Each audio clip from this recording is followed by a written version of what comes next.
नमस्कार दोस्तों, आप देख रहे हैं रेपुटेशन मीडिया। मैं हूं आपका दोस्त राकेश पवार। दोस्तों, रेपुटेशन मीडिया के प्रोग्राम खास शख्सियत में आपका स्वागत है। और आज के प्रोग्राम की खास शख्सियत हैं एक ऐसी हस्ती जिनका नाम है डॉक्टर सोमेंद्र तोमर। दर्शकों, डॉक्टर सोमेंद्र तोमर ऊर्जा राज्य मंत्री हैं उत्तर प्रदेश सरकार में। तो आज हम उनसे बात करेंगे, जानेंगे उनका जीवन सफ़र और उनकी राजनीतिक यात्रा और तमाम मुद्दों पर उनसे बात करेंगे। तो आइए बात करते हैं डॉक्टर सोमेंद्र तोमर जी से। तोमर साहब नमस्कार। नमस्कार। कैसे हैं आप? ठीक हूँ, आप कैसे हैं? मैं बिल्कुल अच्छा हूँ। आप एक युवा हैं और युवा होने के नाते एक अलग ही जुनून राजनीति और समाज के क्षेत्र में होता है। तो आप बेसिकली रहने वाले कहाँ के हैं? देखिए, मैं बेसिकली यदि बात करूँ, जो मेरा जन्म स्थान है खेला गांव पड़ता है, पहले मेरठ में ही था, बागपत डिस्ट्रिक्ट में आता है जी। तो मेरा जन्म है। तो आपकी एजुकेशन और बचपन कहाँ रहा? मैं गांव में ही रहा और जी। अपनी प्राइमरी एजुकेशन हमारी सरकारी स्कूल से ही हुई। गांव के से? उसके बाद हाँ, गांव से ही मैंने हाई स्कूल किया है जी। उसके बाद इंटर में मैं रतौल में अपना सेंट मेरी इंटर कॉलेज था, उसमें चले गए। उसके बाद फिर मैं मेरठ आया। मेरठ में फिर आपने कौन कौन सी एजुकेशन लिया? मेरठ में मेरी MSc MPhil और फिर PhD से मेरठ से। PhD आपने किस सब्जेक्ट में किया? मेरा जो PhD है रिसर्च मैंने किया फिजिक्स में। फिजिक्स में किया आपने? साइंस की आपकी बैकग्राउंड थी पूरी? हाँ। तो परिवार में कौन कौन लोग हैं? परिवार में पिताजी हैं, मम्मी हैं, 4 बहन हैं, 2 भाई हैं हम लोग। तो आप बड़े हैं सब में? नहीं, मैं सबसे छोटा, घर में सबसे छोटा अच्छा, सबसे छोटे हैं। और शादी हुई, फिर शादी के बाद 2 तो फादर आपके जॉब में थे या क्या? हाँ, मेरे पिताजी प्रिंसिपल रहे, सीनियर सेकेंडरी स्कूल में प्रिंसिपल थे। और बेसिकली पूरा परिवार में ही ज़्यादातर एजुकेशन से जुड़े हुए। अच्छा, एजुकेशन से जुड़े हुए लोग थे। तो परिवार जो था वैसे तो एग्रीकल्चर से एसोसिएट होगा, खेती से जुड़े हुए थे। तो गाँव में तो खेती करते थे हम लोग, तो स्वयं खेती करते थे। जी जी। दादा तो किसान ही होंगे ना? हाँ, दादा भी किसान ही थे, उनसे पहले भी किसान, गांव में किसान का ही काम करते थे। जी जी जी। पिताजी सरकारी जॉब में थे, सीनियर सेकेंडरी स्कूल में पिताजी ने ओके टीचिंग की। तो शादी आपकी कौन सी ईयर में हुई? मेरी शादी हुई 2004 में। कहाँ से? ये फरीदाबाद से पाली गांव पड़ता है, वहाँ से। पाली भड़ाना की गाँव जो गाँव है। तो मैडम हाउसवाइफ ही हैं या बच्चे? बच्चे, बड़ी बेटी है जी, फिर 2 बेटे। तो अभी तो मैंने सुना था आपकी बेटी किसी उसमें फर्स्ट क्लास, किसी हाँ, उसमें बेटी अभी इंटर किया है उन्होंने CBSE से और 97% आए हैं। Okay, 97, very good. बेटे छोटे हैं दोनों? बेटे हाँ, एक बेटा 9th में है, एक 4th में है। तो जब आप यहाँ रिसर्च कर रहे थे तो रिसर्च करने के बाद आप किसी बिजनेस में या किसी जॉब में या डायरेक्ट पॉलिटिक्स में ही आ गए? कैसे रहा सफ़र? एक्चुअली मैं 98 में अखिल भारतीय विद्यार्थी परिषद, जो अपना BJP और संघ परिवार की स्टूडेंट ABVP की विंग जो है से जुड़ा जी। और 98 में मैं विश्वविद्यालय में विद्यार्थी परिषद से जुड़ा था। उसके बाद मैं 2000 में विश्वविद्यालय का मंत्री रहा जी। विद्यार्थी परिषद से ही शुरुआत हुई और जो कुछ हम लोग राजनीतिक जीवन में सीखा है वो विद्यार्थी परिषद से। हाँ, वो बिल्कुल। तो उसमें महामंत्री रहे आप विद्यार्थी परिषद में? नहीं, मैं विद्यार्थी परिषद में विश्वविद्यालय का मंत्री था। उसके बाद मैं फिर चुनाव लड़ा छात्र संघ का। छात्र संघ चुनाव लड़े? छात्र संघ का अध्यक्ष रहा मेरठ यूनिवर्सिटी का। ओके, तो उसके बाद फिर मैं जब प्रेसिडेंट के बाद फिर अपना जो BJP की यूथ विंग है, जिसे हम लोग भारतीय जनता युवा मोर्चा कहते हैं जी, तो भारतीय जनता युवा मोर्चा में मैंने लगभग 14 साल काम किया है जी। यानी लगभग 4 से 17 तक मैं युवा मोर्चा में रहा और प्रदेश संयोजक, प्रदेश मंत्री, प्रदेश महामंत्री, राष्ट्रीय मंत्री युवा मोर्चा में। अनुराग ठाकुर के साथ भी काम किया आपने? मैंने अनुराग जी के साथ लंबे समय तक काम किया और अनुराग जी हमारे बॉस हैं। जी जी जी, बिल्कुल। युवा मोर्चा में तो शायद काफ़ी 2 बार रहे हैं युवा मोर्चा? 9 से 17 तक जी, अनुराग जी के साथ। अनुराग जी के साथ बड़ा शालीन स्वभाव है उनका भी, बहुत शानदार लीडर है। हम लोग युवाओं के लिए प्रेरणा स्रोत है और मुझे लगता है कि जब भी उनसे मिलते हैं तो एक नई ऊर्जा जी। संचार होता है। तो पारिवारिक पृष्ठभूमि तो आपकी ठीक ही रहेगी क्योंकि फादर जॉब में थे, तो फाइनेंशियल सारे रिसोर्सेज तो मुझे लगता है ठीक ही होंगे। ऐसी सामान्य परिवार से हम लोग आए हैं। जी जी। पिताजी सरकारी जॉब में थे, सीनियर सेकेंडरी स्कूल में प्रिंसिपल थे जी। गांव में हम लोग रहे हैं, तो गांव में जिस तरह का जीवन होता है उसी तरह से अपने साथी के साथ और खेती हम लोगों ने किए, सारे खेती के सारे काम। तो मदर भी हाउसवाइफ ही थी? हाँ, हाउसवाइफ। तो ये अभी एक आपके मेरठ में ही एक MLA हैं अतुल प्रधान, तो वो भी आप ही के साथ के हैं या आपसे आगे पीछे हैं कुछ? तुम छोटे भाई हैं हमारे साथ में आए वो जी। मुझे लगता है लगभग 5-6 साल बाद हुआ। अच्छा, मतलब जो आपसे जूनियर है वो। तो आपको 2017 वाले इलेक्शन में शायद टिकट हुआ एमएलए का? नहीं, एक्चुअली मेरा टिकट पहले 2012 में हुआ था जी। जब मैं प्रदेश का महामंत्री था युवा मोर्चा में, तो 2012 में मेरा टिकट हुआ और मैं लगभग 13 दिन चुनाव लड़ा जी। लेकिन पार्टी ने अपना निर्णय बदलते हुए टिकट किसी दूसरे को दे दिया था। तो हम लोग फिर सेंटर में काम किए और 2017 में फिर भारतीय जनता पार्टी के द्वारा, अपनी पार्टी के द्वारा मुझे तो उस टाइम तो रविंद्र भड़ाना हाँ, मेरा टिकट होल्ड पर हो गया था। मेरी टिकट मेरी जगह रविंद्र भड़ाना जी को चुनाव लड़ा गया था और उसके बाद फिर 2017 में फिर रविंद्र भड़ाना जी ने मुझे टिकट दिया। आपको टिकट दिया, तो आप एक पूरा 5 वर्षीय योजना अपने एमएलए रहते हुए की? हाँ, पिछले 5 साल में 17 से 22 तक जी विधायक मैंने काम किया। तो 22 में आप जब रिपीट हुए तो आपको स्टेट मिनिस्टर भाजपा ने बना दिया? नहीं, उससे पहले भी जी। पंचायती राज समिति जो अपनी होती है उसका मैं चेयरमैन रहा, यानी सभापति था। तो वो भी आपका उसका दर्जा होता है ना, राज्य मंत्री का ही? राज्य मंत्री का दर्जा होता है, लेकिन वो है क्या, अपने जो सभापति हमारे सभा विधानसभा अध्यक्ष हैं जी, उनकी समितियाँ होती हैं, उनका मैं सभापति, सभा चेयरमैन थे उसके। पंचायती राज समिति थी उसका चेयरमैन। जी जी जी जी। तो अभी आप ऊर्जा मंत्री हैं, आप एक सामान्य परिवार से निकल कर आए हैं और आपने एक जो आम जनमानस जो उस तरीके की परेशानियां झेलता है, आज तो लाइट की परिस्थितियां बहुत अच्छी हैं, लेकिन अगर मैं आज से 15 साल पहले बात करूं तो लाइट गांव में तो बड़ा डिफ़िकल्ट पोजीशन थी कि लाइट आ जाए, आ भी जाए तो ट्रांसफार्मर फूक गया, लाइन टूट गई, इस तरीके की चीज़ें। तो अभी आपको लगभग 2 साल का समय हो गया? अभी नहीं, लगभग 1.25 साल। 1.25 साल हो गया। तो 1.25 साल में आपने क्या आमूल-चूल परिवर्तन इस ऊर्जा मंत्रालय में किए हैं? थोड़ा देखिए, सा मुझे ध्यान आ रहा है और राकेश जी जैसे आप भी गांव से जुड़े हुए हैं जी।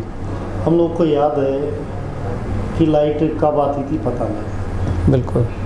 हम लोग लालटेन, और आपके ध्यान होगा जो अपने मिट्टी के तेल में अपने केरोसिन में वो दिए जलाए जाते थे क्या कहते थे हम लोग, यानी उससे पढ़े हम लोग।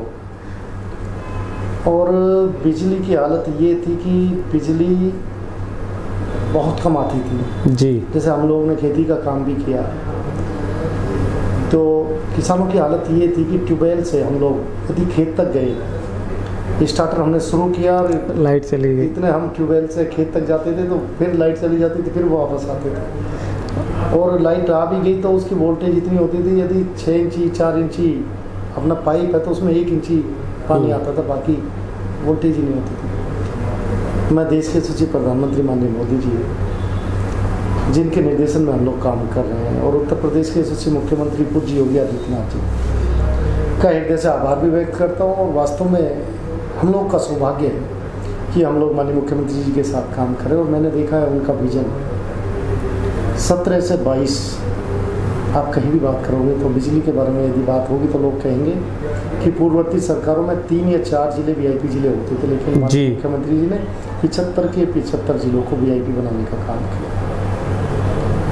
अभी हम लोग सिर्फ अपने हाइड्रो एनर्जी पे नहीं, हम सिर्फ थर्मल पे नहीं, हम कह सकते हैं कि हम लोग अब ऊर्जा के साथ साथ हम सोलर एनर्जी पर भी, जो वैकल्पिक जो आपने लिखा हुआ है वो सोलर एनर्जी से, सोलर भी है, बायो भी है, विंड एनर्जी भी है, यानी हम सभी विकल्पों पे आज की डेट में काम कर रहे हैं।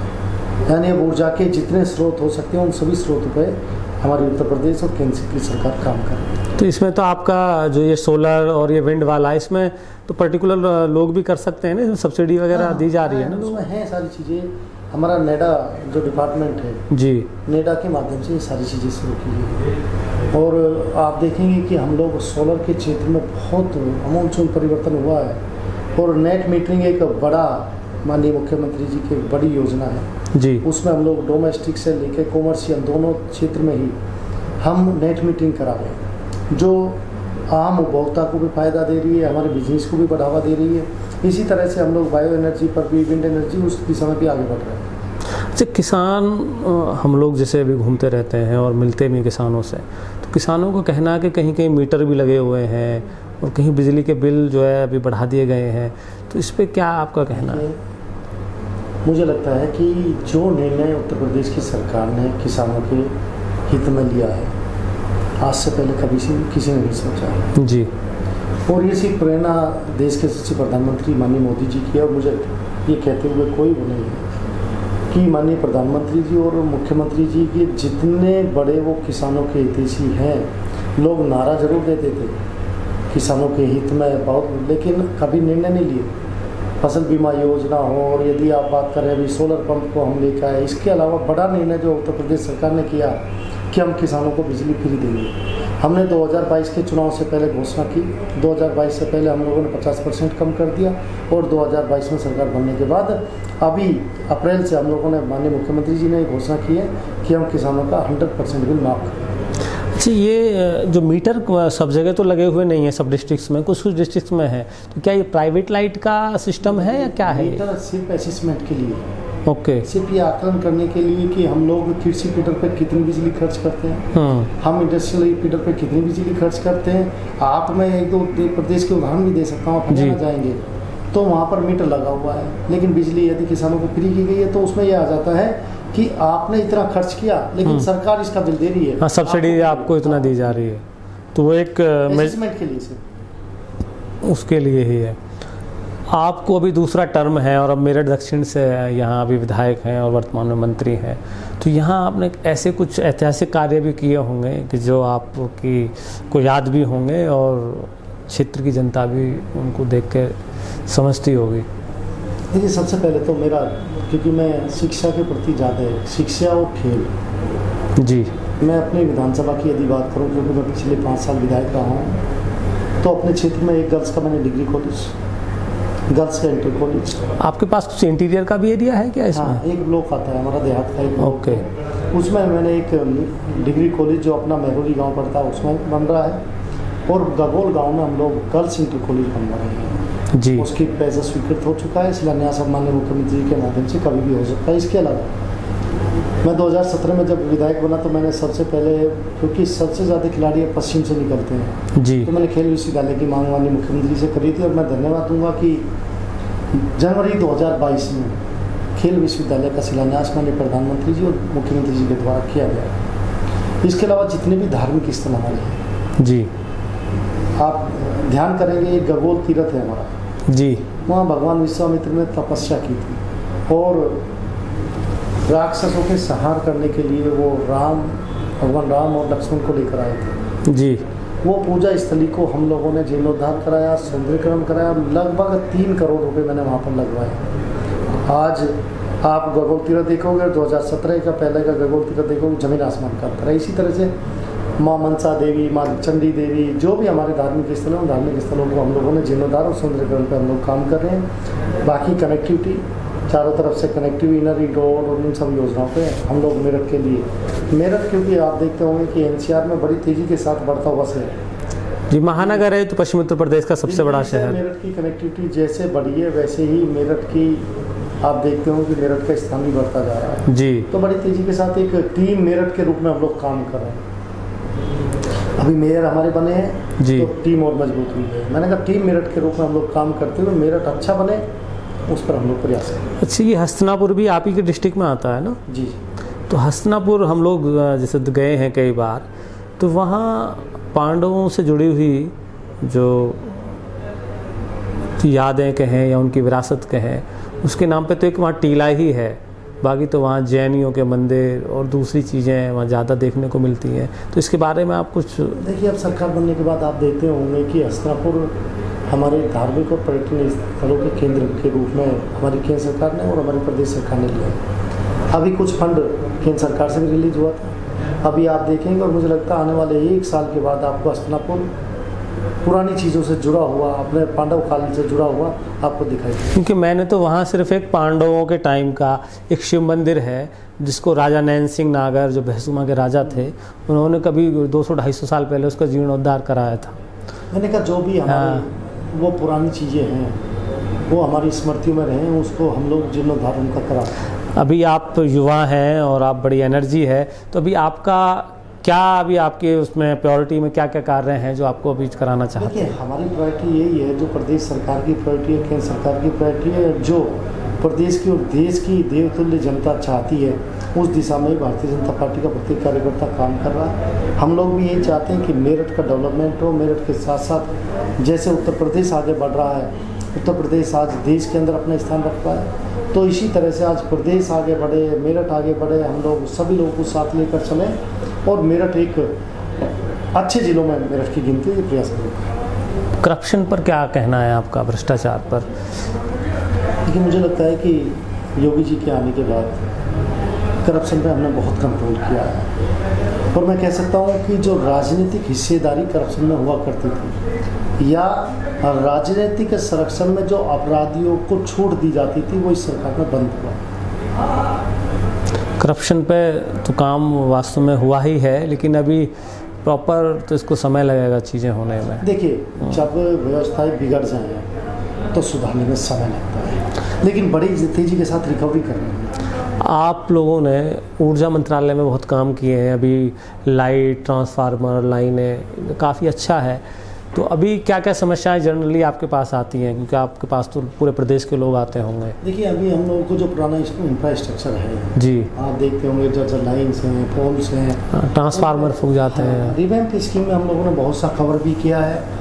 और बहुत से ऐसे रकबे थे, बहुत से ऐसे गांव थे, मजरे थे जिनमें लाइट ही नहीं थी। देश की आज़ादी के बाद मेरठ जैसे जगह पर भी एक कश्यप बस्ती थी जिसमें 2017 से पहले लाइट ही नहीं थी जी। उन सबको हम लोगों ने, मुझे लगता है कई हजार इस तरह के मजरों को हम लोगों ने लाइट दी। 2024 अब आने ही वाला है और पार्लियामेंट्री इलेक्शन है, तो भी क्या रोड मैप आप लोगों का है? देखिए, हम लोग 2024-22 नहीं देखते हैं। हम लोग के लिए तो सब दिन लगभग चुनाव से ही है। हम लोग हमेशा लोगों के बीच में रह के, क्योंकि हमारी पार्टी का संकल्प भी है सेवा ही संकल्प के साथ हमारा सभी कार्यकर्ता लोगों के बीच में रहकर सेवा करता है। हमारे लिए हर दिन चुनाव है। चीफ मिनिस्टर माननीय योगी आदित्यनाथ जी, आप लोगों का विजन भी अपने अपने जो गवर्नमेंट के प्रोग्राम चल रहे हैं तो चल ही रहे हैं, लेकिन कुछ चीज़ें आपके भी तो मन से आती होंगी ना कि भाई ये कार्य होने चाहिए इस तरीके से, तो ये विजन तो आप रखते होंगे ना उनके आगे कि भाई ये काम भी होने चाहिए इस तरीके? नहीं, हम समय समय पर माननीय मुख्यमंत्री जी का मार्गदर्शन हम लोगों को मिलता है। माननीय मुख्यमंत्री से उन विषय पर हम लोग बात भी करते हैं और बहुत अच्छा महाराज जी के द्वारा जो निर्देश हम लोगों को मिलते हैं उन पर काम करने के बाद उनका परिणाम भी अच्छा आता है। इसीलिए मैं कह सकता हूँ कि मेरठ आगे बढ़ रहा है। आपकी विधानसभा के जो लोग हैं, जो आपके क्षेत्र की जनता है, और आप मिनिस्टर हैं तो उत्तर प्रदेश की जनता भी आप ही के अंदर आती है, तो उनको क्या आप मैसेज देना चाहेंगे?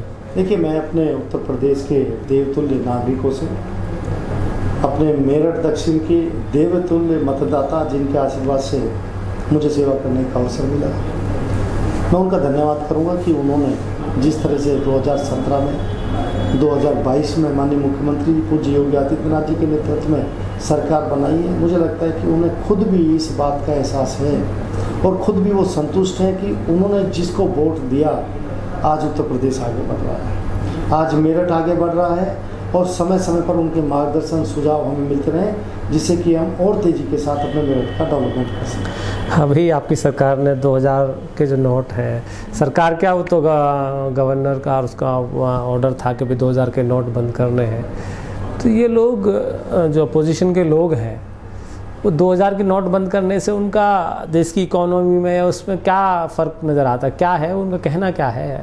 देखिए, आप भी जानते हैं, जो लोग अपने देश का सम्मान ना करें, देखिए प्रधानमंत्री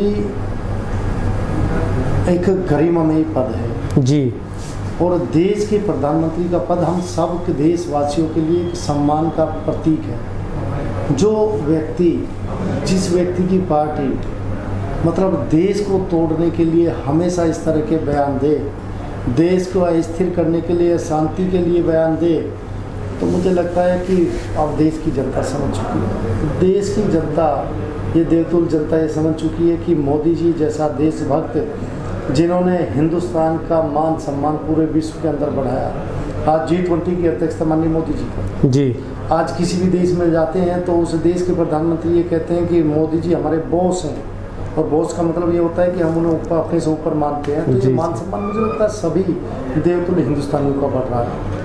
हाँ, जब इस तरह की कोई काम होता है तो मुझे लगता है कुछ लोगों को तो परेशानी होती है, जो लंबे समय तक सरकार में रहने के बाद भी कोई परिणाम नहीं दे पाए, ये बौखलाहट है। जी जी बिल्कुल, आपने हमारे सभी सवालों के बड़े शानदार जवाब दिए और अपने जीवन से जुड़ी बातें, आपने अपनी एजुकेशन, राजनीतिक यात्रा पर बातें हुई, तो इसके लिए आपका बहुत बहुत धन्यवाद। जी, आपका बहुत बहुत धन्यवाद, सभी का बहुत बहुत धन्यवाद। तो दर्शकों, आज के प्रोग्राम में बस इतना ही। हमारे साथ थे डॉक्टर सौमेंद्र तोमर, ऊर्जा राज्य मंत्री उत्तर प्रदेश सरकार। तो आप देखते रहे रेपुटेशन मीडिया। मैं हूं आपका दोस्त राकेश पवार। मिलते हैं फिर किसी नई वीडियो में किसी नई हस्ती के साथ। नमस्कार।